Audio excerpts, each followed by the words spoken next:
The blue light of distant stars reflected off Admiral James Fletcher's face as he stared at the display screen.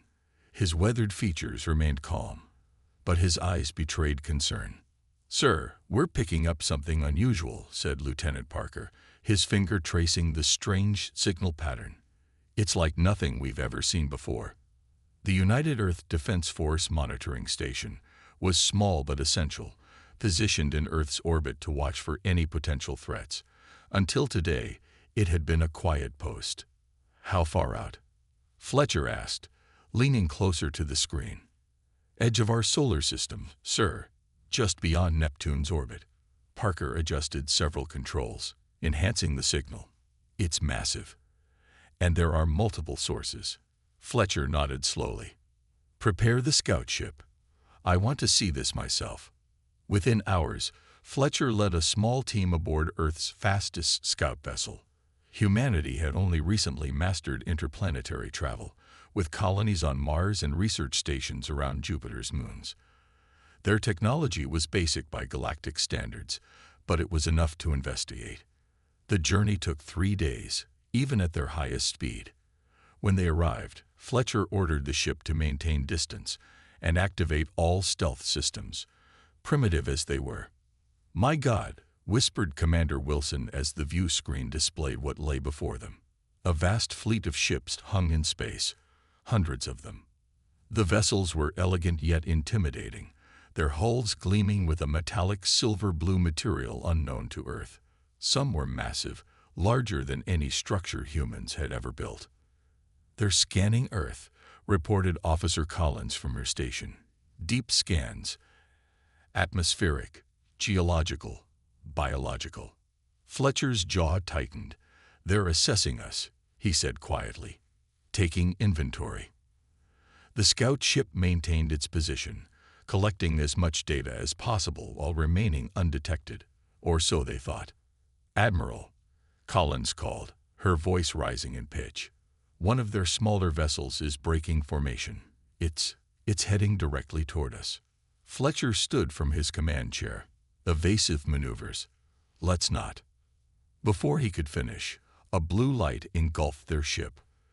All systems froze instantly. "Status report," Fletcher demanded. "We're caught in some kind of energy field," Wilson replied, frantically working his controls. "Engines offline. Communications offline. We're completely immobilized." The approaching alien vessel grew larger on their screen.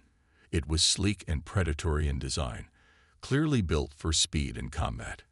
As it drew near, a voice suddenly filled their ship, speaking perfect English. "Earth vessel, remain stationary. Your primitive cloaking technology is insufficient. We have been aware of your presence since your arrival." Fletcher exchanged glances with his crew before responding. "This is Admiral James Fletcher of the United Earth Defense Force. We mean no harm. We detected your fleet and came to investigate." There was a pause before the voice responded. "Your investigation is noted. We are the Vraxian Empire, and we have come to assess your world." "For what purpose?"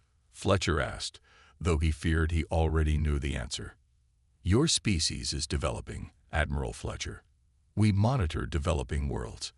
Earth has reached the stage where contact is appropriate." Fletcher's hands gripped the edge of his console. "And after assessment?" Another pause. "Integration, of course.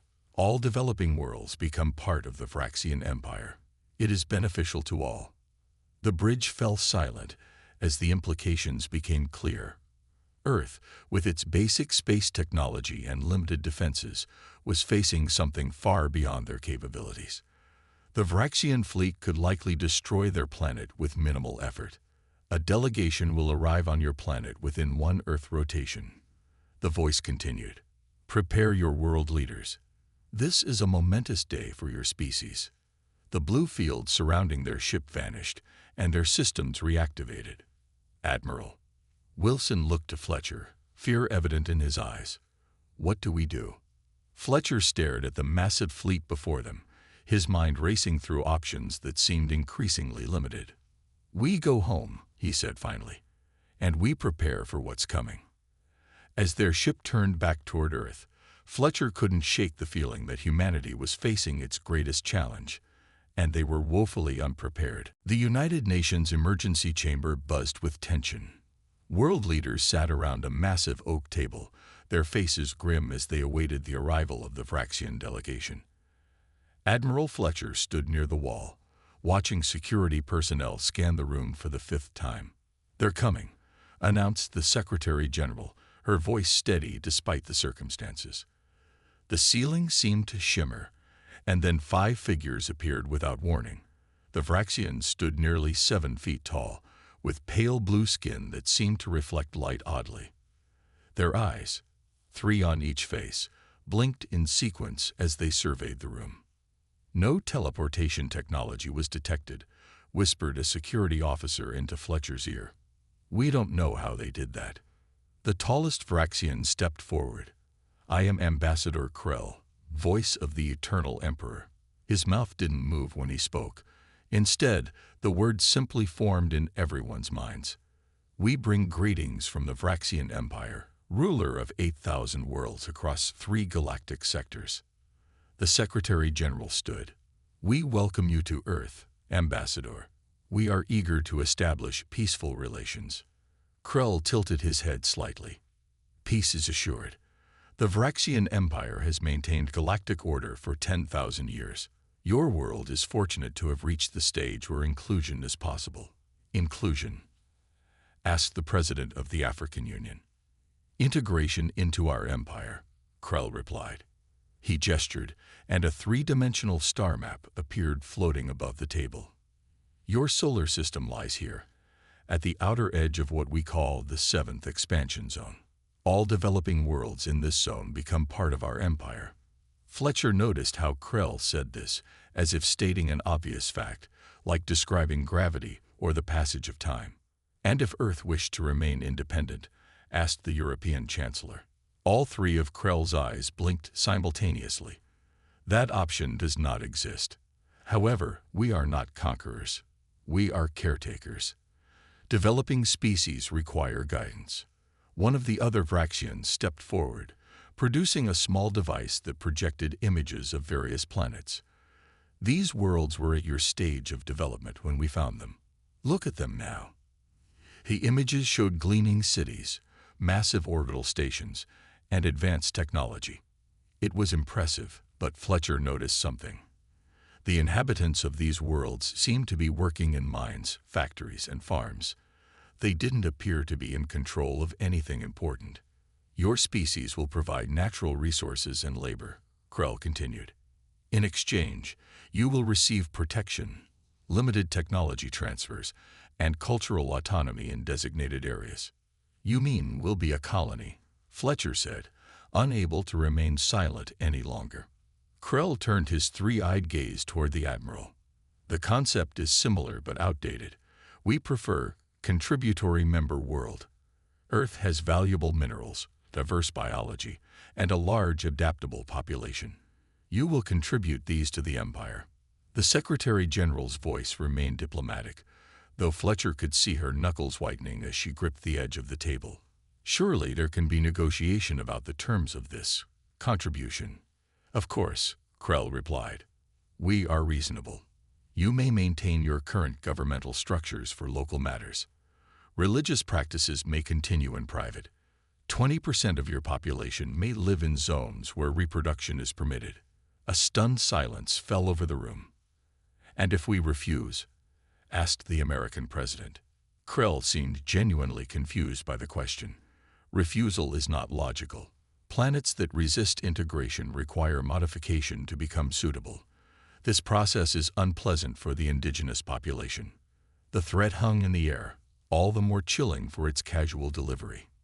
"You have 1 month to prepare your world for imperial administration," Krell said. "Use this time wisely. Accept what cannot be changed." With that, the Vraxians shimmered and vanished as suddenly as they had appeared. After a moment of stunned silence, the room erupted in panicked discussion. Fletcher slipped out, his mind already racing with calculations and possibilities. In the hallway, he met General Martinez, who looked as grim as he felt.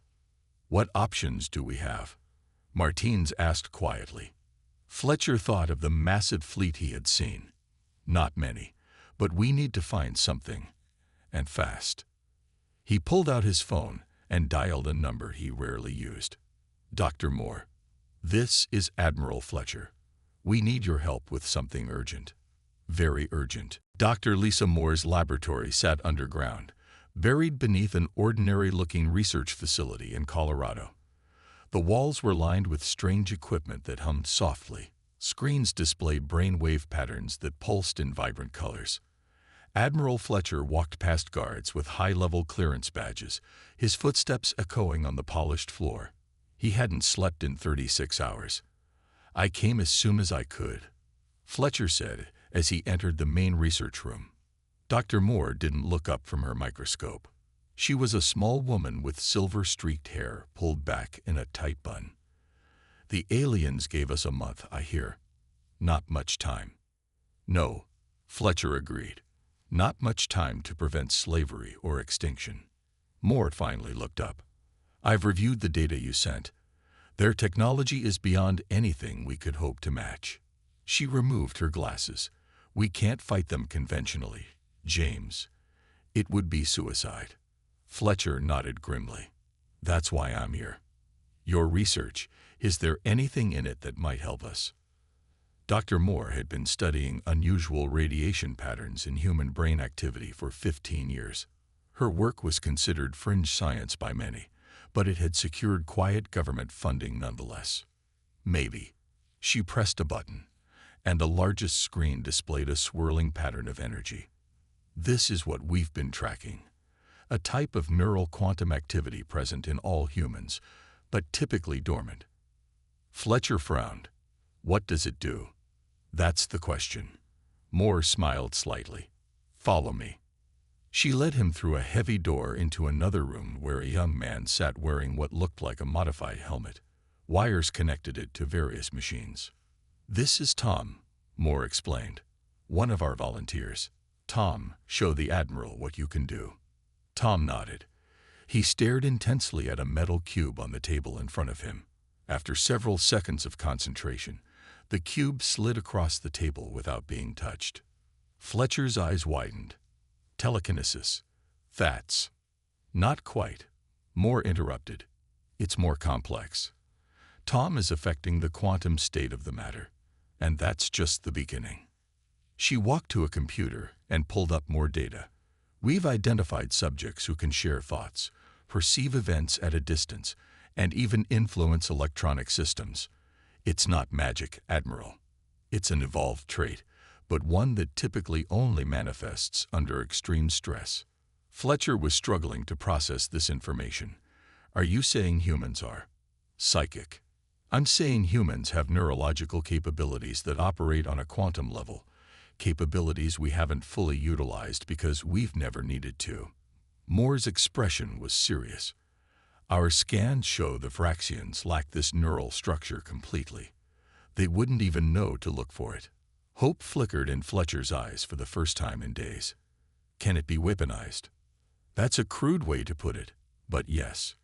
Moore led him to another room where 6 people sat in a circle, their eyes closed in concentration. This group is working together. Watch the screen. On a monitor, Fletcher could see a toy drone hovering in another room. As he watched, the drone suddenly dropped to the floor, completely disabled. They just fried its electrical systems, Moore explained. From 50 feet away through concrete walls. Fletcher's mind raced with possibilities. And you think we could do this to Vraxian technology? With proper training and amplification, yes. Their systems are more advanced, but they're still vulnerable to quantum disruption. Moore pulled up another file. We need more subjects. People with particularly strong latent abilities. How do we find them? We've developed a quick test. Moore handed him a small device. It looks for the specific brainwave pattern. We need to test as many people as possible, as quickly as possible. Fletcher stared at the device, then at the people concentrating in the circle. For the first time since seeing the Vraxian fleet, he felt something other than despair. How many people do you need? he asked. Hundreds, at least, maybe thousands, and we need to start training them immediately. Fletcher nodded. Decision made. You'll have them. And whatever else you need. As he turned to leave, Moore called after him. Admiral, there's something else you should know. He stopped. The people with the strongest abilities. They're mostly children. Fletcher's expression hardened. Then we'd better make sure they have a future worth growing up in. The Earth delegation met with Ambassador Krell for the third time in 2 weeks. They sat in a large conference room inside the United Nations building, surrounded by Vraxian guards who stood motionless like blue statues. We require more time to prepare our people, said the Secretary General, her voice carefully measured. Such a significant change to our way of life cannot happen overnight. Krell's 3 eyes blinked in sequence. Your concerns are noted but unnecessary. The transition will proceed as scheduled. Fletcher watched from the back of the room. The delaying tactics were working, but barely. Every day gained was crucial. Perhaps if you could share more details about the integration process, suggested the European Chancellor.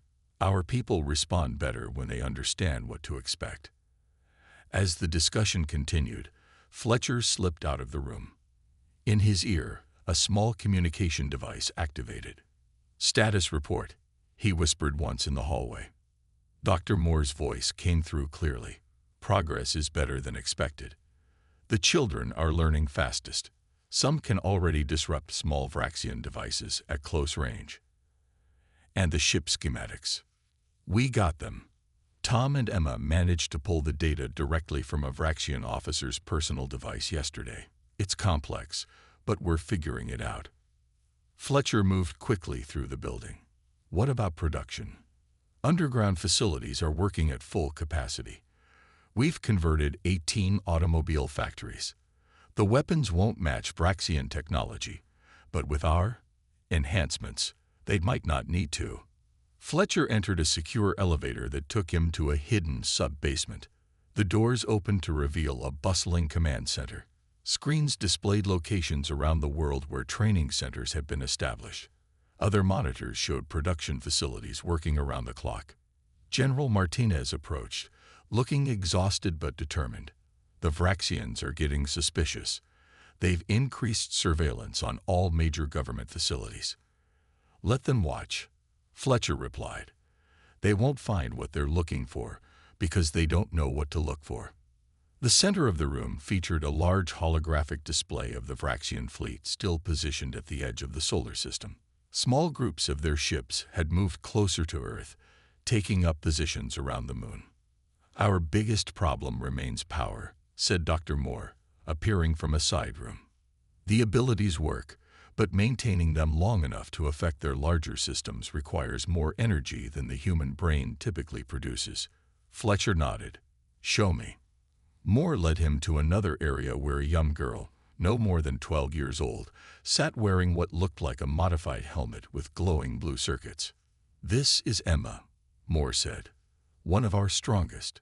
The girl smiled at Fletcher, then turned her attention to a small Vraxian device on the table before her. Her face tensed with concentration, and beads of sweat appeared on her forehead. After 10 seconds, the device sparked and went dark. Impressive, Fletcher said. Yes, but now watch. Moore pointed to a medical monitor displaying Emma's vital signs. Her blood pressure spiked, and her brain is consuming glucose at an alarming rate. She couldn't maintain that effect for more than a few seconds, and she'll need hours to recover. Fletcher frowned. We need to fix that. We're working on it. The amplification helmets help, but we need something more.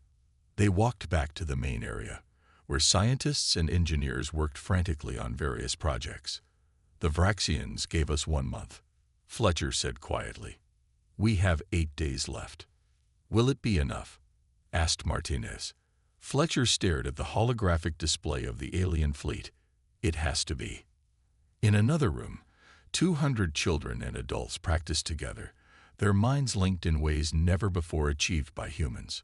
On tables around them, Small pieces of Vraxian technology sparked and failed as invisible waves of quantum disruption washed over them. Outside, Vraxian observers watched Earth's apparent preparations for surrender, completely unaware of what was truly happening beneath the surface. "Keep the negotiations going," Fletcher told Martinez. "Make them think we're just coming to terms with our fate. And if they decide to move before the deadline." Fletcher's expression hardened. "Then we'll find out if we're ready or not." Ambassador Krell stood before the Vraxian High Command, his posture rigid with frustration. The holographic images of 5 Imperial overseers floated above their communication platform. "The humans continue to delay," Krell reported. "I believe they are attempting to hide something." The Central Overseer, distinguished by his ornate collar, leaned forward. "Perhaps it is time to show these primitives that our patience has limits." "I agree," Krell said. "Their planet has valuable resources. Their continued resistance is illogical." "Prepare a display of force," ordered the Overseer, "something to remind them of their position." Far below on Earth, Fletcher received the urgent message during a training session. The Vraxian fleet had deployed 3 warships toward Earth.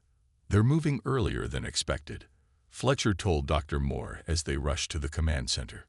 "Are we ready?" Moore checked her tablet. "Not fully. Team 1 is at 80% capacity. The others need more time." Fletcher's jaw tightened. Time just ran out. "Activate Operation Mindstorm." Alarms sounded throughout the facility. In a large circular room, 24 people took position on specially designed platforms. Each wore an advanced version of the amplification helmet, now sleeker and glowing with blue-white energy. Emma, the young girl Fletcher had met earlier, was among them. She looked nervous but determined. "Remember your training," Dr. Moore told the group. "Focus on the target. Work together. Don't try to hold the connection too long." Fletcher watched from behind reinforced glass as the room's lighting dimmed. On screens above, they could see the approaching Vraxian warships, now entering Earth's atmosphere. "The smallest one first," Moore instructed through an intercom. "Just like we practiced." The 24 participants closed their eyes. Their helmets began to pulse with light in perfect synchronization. On the monitors, the smallest Vraxian ship suddenly wobbled in its flight path. "They're connected," whispered a technician, watching brainwave patterns align on his screen. Emma's face showed intense concentration, a small trickle of blood appearing beneath her nose. Around her, the others showed similar signs of strain. Aboard the Vraxian scout ship, chaos erupted. Control panels flickered and died. Navigation systems displayed impossible readings. The ship's artificial gravity failed, sending crew members floating from their stations. "What's happening?" demanded the ship commander. "Unknown, sir," replied his second officer. "All systems are failing simultaneously." Back on Earth, Fletcher watched as the Vraxian ship began a controlled descent rather than crashing. They wanted to send a message, not kill unnecessarily. "Now for Phase 2, Moore said, wiping sweat from her brow. Emma and 3 others stepped forward while the rest continued focusing on holding the ship disabled. The 4 formed a smaller circle, their helmets changing to a deeper blue glow. "Initiating direct communication," Moore announced. Aboard the main Vraxian command vessel, Ambassador Krell suddenly clutched his head. Images flooded his mind. Images of human children disabling Vraxian technology with thought alone. He saw flashes of thousands of humans with the same ability, working in concert to destroy the entire Vraxian fleet. A voice spoke directly into his mind. "This is Earth. We know your intentions. We can see your thoughts. We can disable your technology. This is your only warning." Krell staggered backwards. "Impossible," he gasped. The mental barrage continued. He saw humans pulling technical data directly from Vraxian computers. He saw Earth's hidden facilities where weapons were being built based on stolen Vraxian designs. In the command center, Emma collapsed. Blood streamed from her nose now, but she was smiling weakly. "Did it work?" she asked. Fletcher helped her to a medical chair. "Yes. You did brilliantly. On the screens, they watched as the two larger Vraxian ships suddenly halted their approach. The disabled scout ship was quickly retrieved by tractor beam. "They're retreating to a higher orbit," reported a sensor operator. Dr. Moore looked at Fletcher. "We've surprised them, but they'll regroup quickly." "What now?" Fletcher's expression was grim but determined. "Now we deliver our message in person. Prepare the shuttle. It's time the Vraxian High Command understands exactly what they're dealing with." A message came through on all frequencies in the Vraxian language. Fletcher didn't need a translation to understand its meaning. The Vraxians wanted to talk. Fletcher stood on the bridge of the Vraxian command ship, surrounded by alien technology that hummed with power. Beside him stood Dr. Moore, General Martins, and Emma. The young girl had insisted on coming despite medical concerns. The Vraxian High Command faced them across a large translucent table. Ambassador Krell stood to the side, his three eyes blinking rapidly in what Fletcher had learned was a sign of extreme agitation. "You requested this meeting," said the Central Overseer, his voice echoing in their minds. "After your demonstration." Fletcher stepped forward. "We did, to deliver a message. A primitive species does not deliver messages to the Vraxian Empire," stated another overseer. "You will explain how you disabled our scout ship, then you will surrender the technology you used." Fletcher smiled slightly. "That's not how this conversation is going to go." The Central Overseer's skin darkened with anger.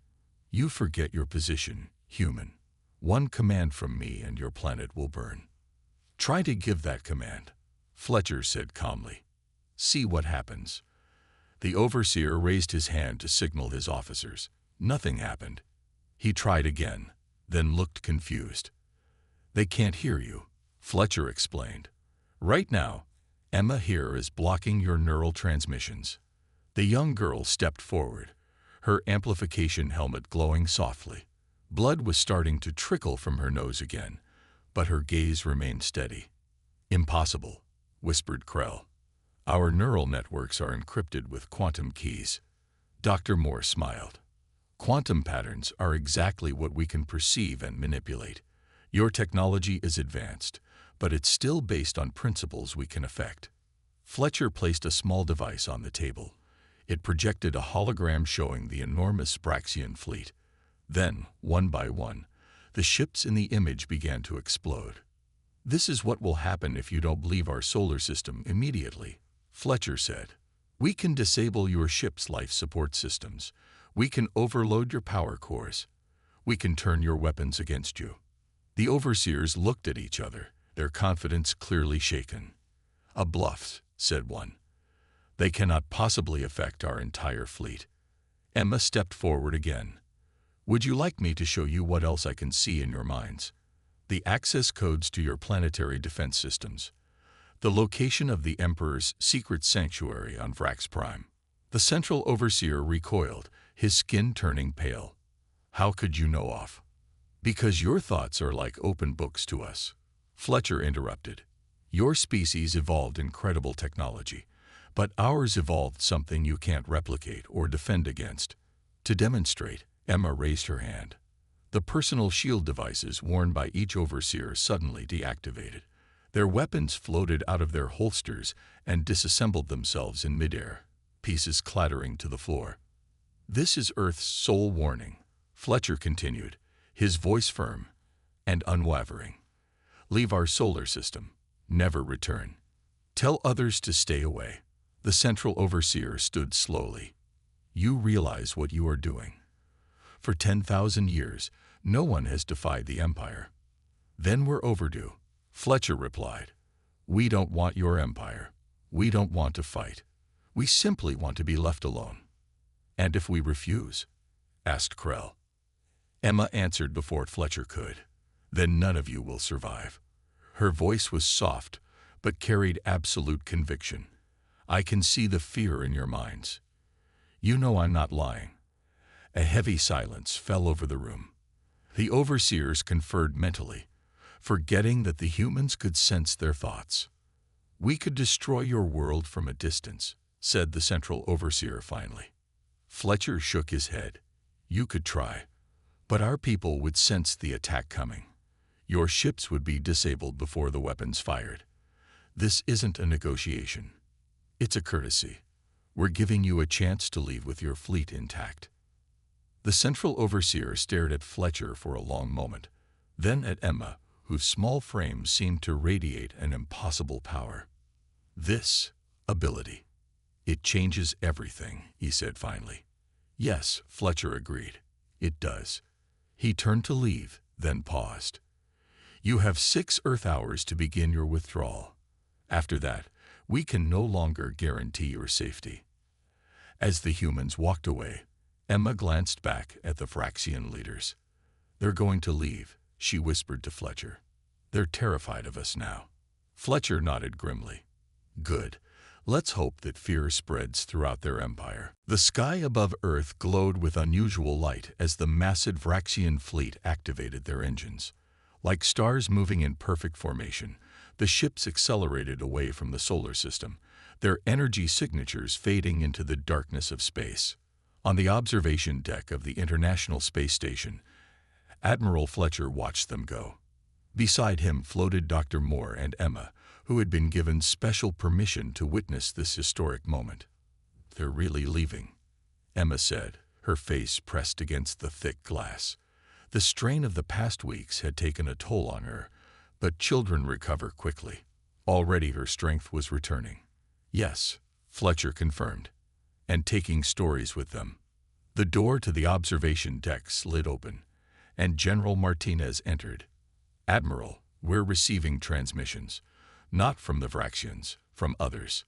Fletcher turned. Others? Other species, Martinez clarified, handing him a tablet. Since the Vraxians began their withdrawal, we've detected signals from at least 7 different civilizations. They're all trying to contact us. Fletcher studied the data. Can we translate them? Dr. Moore nodded. With help from what we learned from the Vraxians, yes. The first one appears to be from a world called Terrell. They've been under Vraxian control for 3 centuries. They're asking for help, Emma said quietly, her eyes distant. I can feel it from here.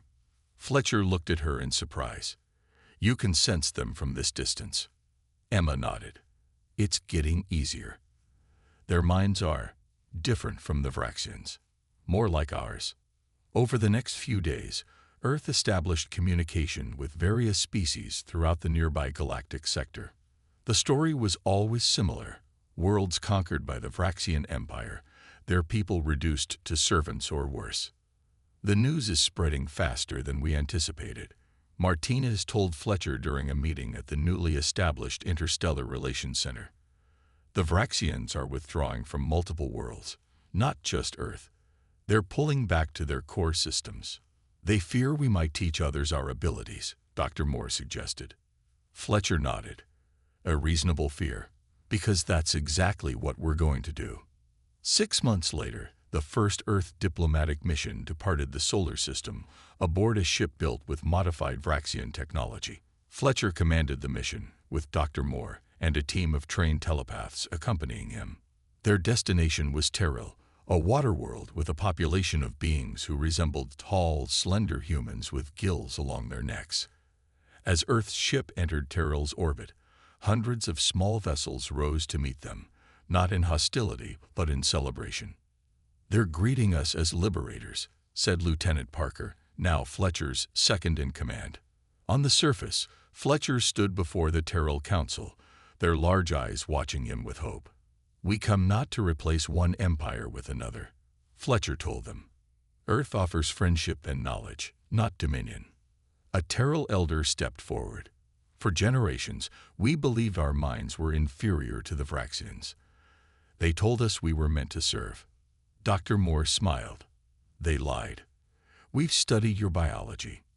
Your species has the same potential as humans. You simply need to learn how to access it. Emma, now 13 and a key member of the diplomatic team, approached the elder. May I? She asked, reaching toward his temple. The elder nodded, and Emma placed her hand gently against his skin. Both closed their eyes. Moments later, the elder gasped. Around the chamber, lights flickered briefly. I felt it, he whispered. The connection. Word spread quickly. Throughout the sector, worlds that had lived under Vraxian rule for centuries began to reach out to Earth. The Galactic Cooperative was formed, an alliance of free worlds based on mutual respect and assistance. 1 year after the Vraxians first appeared in Earth's solar system, Fletcher stood on the bridge of Earth's newest ship, overlooking a gathering of vessels from 20 different worlds. Reports from the edge of Vraxian space indicate their empire is fracturing. Martins informed him. Without their subjugated worlds, their economy is collapsing. Fletcher nodded. And the training program? Spreading rapidly. 10 worlds now have populations developing telepathic abilities. The Vraxians can't stop it. Emma joined them, now wearing the uniform of an Earth diplomat. We just received a message from a world called Nexus. They've overthrown their Vraxian overseers without firing a shot. Fletcher smiled. Earth could have become just another conquered world. Instead, we've changed the galaxy. As their ship moved forward, leading the diverse fleet of allied worlds, Fletcher reflected on how close they had come to destruction. One small discovery, a hidden human ability, had transformed humanity from potential slaves into the catalyst for galactic freedom. It wasn't Earth's weapons that had defeated an empire. It was human potential, finally unleashed.